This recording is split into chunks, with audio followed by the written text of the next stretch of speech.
En el nombre del Padre, y del Hijo, y del Espíritu Santo. Ven, Espíritu Santo, inflama nuestros corazones en las ansias redentoras del corazón de Cristo, para que ofrezcamos de veras nuestras personas y obras en unión con Él por la redención del mundo.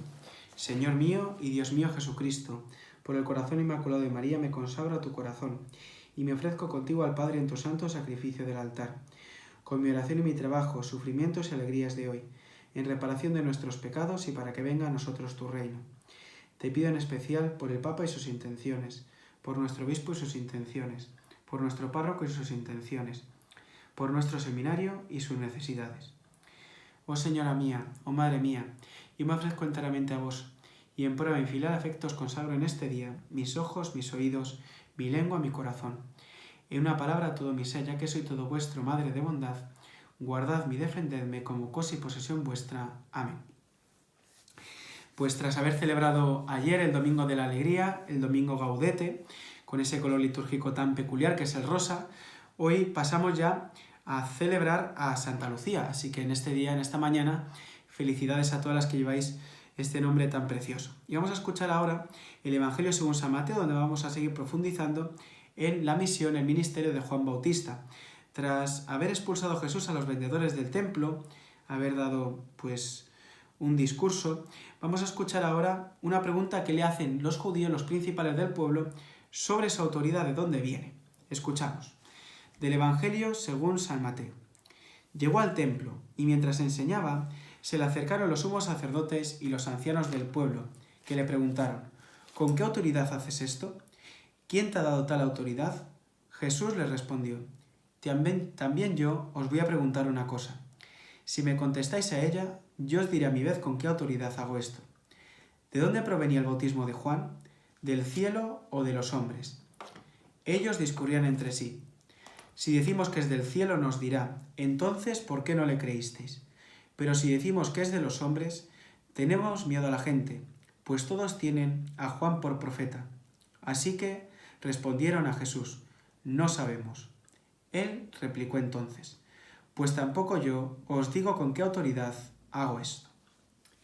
Bueno, es un evangelio muy curioso donde parece que el Señor sigue callando, disculpad quizá la expresión, sigue callando las bocas a los ancianos, a los sumos sacerdotes. Es muy curioso, nos decía, introduciendo el evangelio, que Jesús ha expulsado a los vendedores del templo y se retira a Betania, y después al día siguiente vuelve a la ciudad, hace un discurso sobre la higuera, una comparación, y después empieza esta controversia sobre la autoridad de Jesús. ¿Por qué Jesús hace todo esto? Y ha entrado de manera solemne en Jerusalén, como conmemoramos nosotros el Domingo de Ramos también. Entonces se le acercan y con valentía también le pregunta a Jesús: ¿con qué autoridad haces todo esto? ¿Con qué autoridad has entrado en la ciudad de esta manera? ¿Con qué autoridad haces estos discursos? ¿Con qué autoridad enseñas? ¿Con qué autoridad has expulsado a la gente del templo? ¿Has expulsado a los vendedores, a los recaudadores de impuestos? Y preguntan: ¿quién te ha dado esta autoridad? Y entonces Jesús hace un poco lo que nosotros conocemos como hacerse los gallegos. Les responde con otra pregunta diciendo: ¿de dónde provenía el bautismo de Juan? ¿Del cielo o de los hombres? Aquí hay un tema interesante, ¿no? Y es que Juan Bautista, como dice el prólogo de San Juan, no era la luz, sino que daba testimonio de la luz. Es decir, la autoridad de Juan Bautista le venía por participación, en el sentido de que Juan anunciaba, preparaba los corazones de los hombres para cuando llegara Jesús. Pero no era él la autoridad. No sé si me explico con esto. No era él la autoridad en sí misma, no era él la luz en sí misma, sino que era el que anunciaba, el que preparaba para la autoridad verdadera, el que preparaba para la luz verdadera. Es verdad que él tiene una autoridad, es verdad que también deja traslucir lo que Dios obra a través de él, pero anunciaba lo que estaba por venir. De hecho, es muy curioso que el bautismo, Santo Tomás de Aquino, cuando se pregunta sobre el bautismo de Juan, pregunta si viene de Dios o viene de los hombres. Y dice que el bautismo de Juan como rito provenía de Dios, como tal, mientras que el efecto provenía de los hombres. ¿En qué sentido?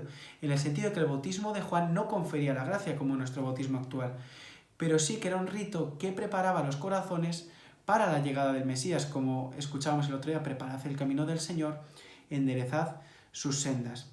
Y hay un tema muy curioso aquí, ¿no? Y es que empiezan a discurrir entre ellos y dicen: a ver, si decimos verdaderamente que la autoridad le venía del cielo, es decir, no le venía de sí mismo, sino que venía del cielo.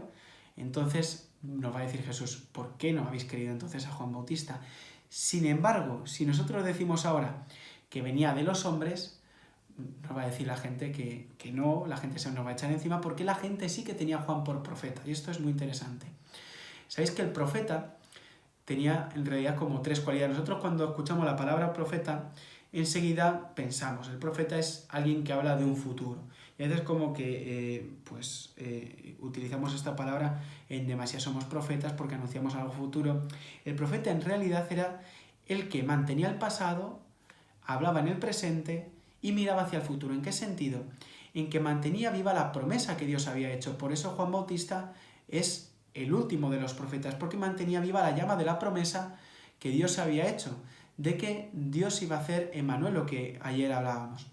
El profeta era alguien que escuchaba la voz de Dios en el momento y hablaba a los hombres de su generación, precisamente para que cumpliese la voluntad de Dios. De hecho, es tremendo, ¿no?, como Dios va enviando profetas continuamente denunciando al pueblo de Israel para que no se aleje de él, porque se alejan con la idolatría, se alejan con distintas prácticas, se alejan con, digamos, con el menosprecio del pueblo, de los pobres, etc., ¿no? Pero también el profeta es alguien que mira hacia el futuro. ¿En qué sentido? En que es alguien que dice, Dios está por venir, preparémonos, Dios está por venir. ¿Cuál es el tema? Que en el pueblo de Israel había desaparecido la esperanza en la profecía en este momento. Entonces por eso no entienden la autoridad de Juan Bautista, por eso no entienden a Jesús tampoco, porque ni siquiera, o sea, este es el punto, ¿no?, que ni siquiera entienden a Jesús como profeta. Es decir, digámoslo, la autoridad de Jesús en un plano quizás meramente humano, ni siquiera lo entienden así. ¿Por qué? Porque tienen su corazón totalmente cerrado a lo que es la palabra de Dios, porque si un profeta tiene validez es porque escucha la palabra de Dios y la transmite, se hace eco de la palabra que Dios le da. ¿Cuál es el tema? Que ellos se han cerrado totalmente a la palabra de Dios, han cerrado sus corazones. Por eso se hacen un poco los sofistas y tratan de dar juego y dicen, bueno, mira, pues contestamos lo más sencillo, es no sabemos. Pero es que ante Jesús no vale la postura del no sabemos. Por eso Jesús les responde de la misma manera que ellos han respondido y dice, pues yo tampoco os digo con qué autoridad hago esto, porque demasiado saben ellos con qué autoridad está obrando Jesús. Aquí hay un tema también interesante y es que a mí me preocupa más en el mundo actual, no tanto los ateos, porque al final el que es ateo le preocupa el tema sobre la existencia de Dios. A mí me preocupa más los que son agnósticos por sistema. Los agnósticos son aquellos que dicen, mira, yo no sé si existe Dios, si no existe, puede que exista algo, puede que no exista, pero a mí no me interesa, soy indiferente. Recuerdo a un sacerdote que estaba en una parroquia, él contaba que era una parroquia muy fría, donde iba muy poca gente a misa. Me decía que para él lo más duro no era que la gente lo odiara cuando pasaba por la calle, sino que la gente le era indiferente a cuando pasaba. Él trataba de saludar, hacerse presente en el pueblo, pero que la gente pasaba por completo. ¿Por qué? Porque si tú ves a un sacerdote, ves a un cristiano, ves a una religiosa, ves a una persona, digo, a un cristiano de a pie incluso, a una persona que da testimonio de su fe, y reaccionas en contra, es porque ese mensaje te está cegando. Es decir, es la luz que te está cegando y te está molestando. Sin embargo, si tú recibes la luz y permaneces impasible, es que pasas 3/4 de lo que se te está anunciando. Te has cerrado completamente. Por eso digo que a mí me preocupa más hoy el tema del agnosticismo que el tema del ateísmo. Y bueno, esto es para rezar para que la gente abra los corazones a la palabra de Dios. Porque también nosotros, desde nuestro bautismo, somos sacerdotes, profetas y reyes, así se nos dice, ¿no?